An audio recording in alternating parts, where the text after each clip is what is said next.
Hey YouTube, this is Southern Prepper 1. You don't need to see me, you need to see the whiteboard. Let's say you live in a typical suburban area.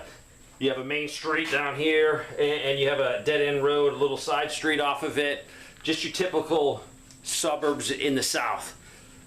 So, the crap has hit the fan, SHTF. It's not a politically motivated event, so your neighbors are going to get along a little bit better with each other because there's not a witch hunt going on. This is something drastic, bad has happened. And within a day or two, your neighbors even realize, hey, the phones don't work, power don't work, nothing works, what's going on? And you got a couple good preppers in here and you can tell them, hey, this is probably EMP attack and we're going to be on our own for a while. So what are we going to do? You have to take small steps with a lot of people that are not preppers. You just can't scare them and say, zombies are going to be coming over the wire any day now. You can't say that. So you can say, hey, maybe because we have a neighborhood crime program, neighborhood crime watch, and you guys all have these phone numbers, and you do have a pretty good relationship in here because it's a short little street, a small little area, the suburbs. You know each other, so you're going to work together a little bit better, hopefully. And everyone realized, hey, man, there's no 911. There's not even a dial tone. So what are we going to do? You come up with the suggestions, hey, let's watch the front of our subdivision because, you know, there's a lot of crazy things going on. We want to look like we are going to be trouble if you come mess with us because down the road a mile, there's probably going to be a subdivision just like this or a street just like that, and they're not doing anything. So they will be picked clean first, and that's our whole plan. Let them get picked clean so we can increase our security. You might have to go slowly with some of these people. So remember that. Some people you might not have to tell everything to because they're going to be objecting to it or worried about it. So first thing you're going to do is say, hey, let's bring our garbage cans up to the front and shovel. And let's make a little S barrier. So if someone pulls into our community, they got to slow way down. We can stop them. We can see who they are. And then maybe we just point and say, hey, go away. You don't live here. We know everyone that lives here. So hit the road, Jack. So an S type of arrangement. So they definitely have to slow down and come through. So hopefully you have 1,000 sandbags, but you probably don't. So you're going to use garbage cans first. You're going to fill them up. Hopefully somebody in here has a pretty nice John Deere tractor or even a garden tractor, and you'll be able to use a trailer and haul a lot of stuff around. It'll make your job easier. Fill those trash cans full of dirt. Most suburbs have the wheeled trash cans with the big lid. It doesn't matter. Trash cans, everyone donate 1 or 2 trash cans. Fill them full of dirt, tie the handles together, tie around them, whatever you can take. You want it so if someone tries to run through it, it's a solid force. Now, if you have an old trailer or somebody has an old trailer that's not worth much, you can also park that up front, just whatever it takes. But remember, this is going to be a potential ram place, so don't put a nice car up there. Also could be a bullet magnet, so don't put a nice vehicle up here. Put something that's disposable. All right. So we got that built first, and a couple more days go by, and things are deteriorating. People they're talking to other people. We're seeing a lot of smoke in the distance, hearing gunfire at night, and our community decides, hey, we got to do something about this. This is crazy. So next you're going to ask, hey, plastic totes, because we don't got sandbags. Go up your attic, take all your Christmas decorations and Halloween decorations, dump them out, and we need totes because we're going to reinforce this. We're going to make it look stronger.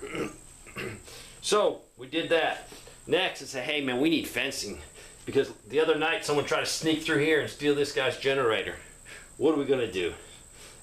And because you live in the suburbs, you don't have just, you know, pallets of extra fencing around.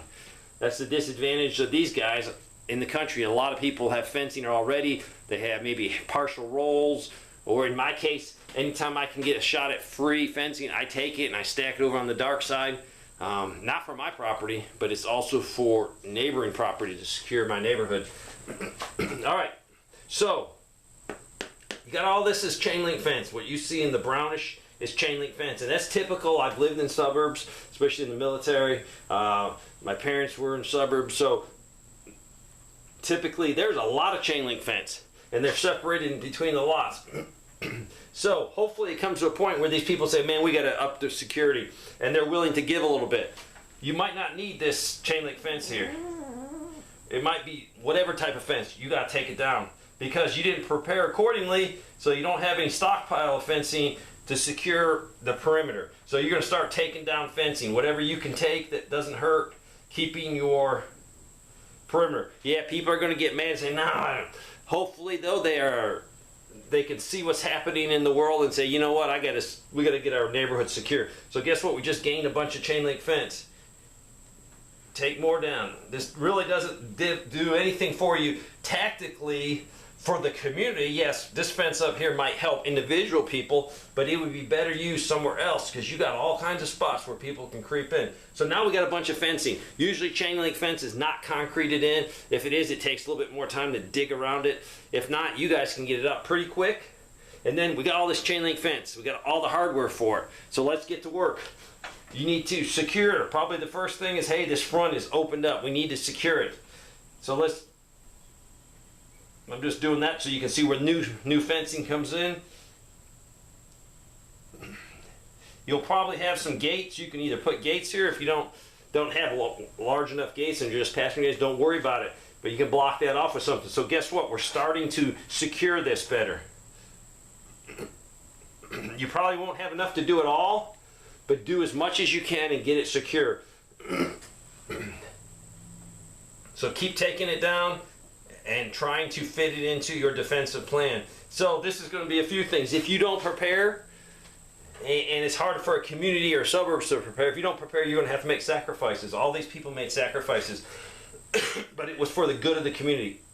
If people aren't willing to do that, you're probably not going to survive as a community because you're going to get picked off one by one. So this is the first step. Secure your entrance to your community. Use garbage can. Use plastic totes. Fill them full of dirt, creating barrier. Then you might have to take fencing down. Take your fencing down and put it where you need it.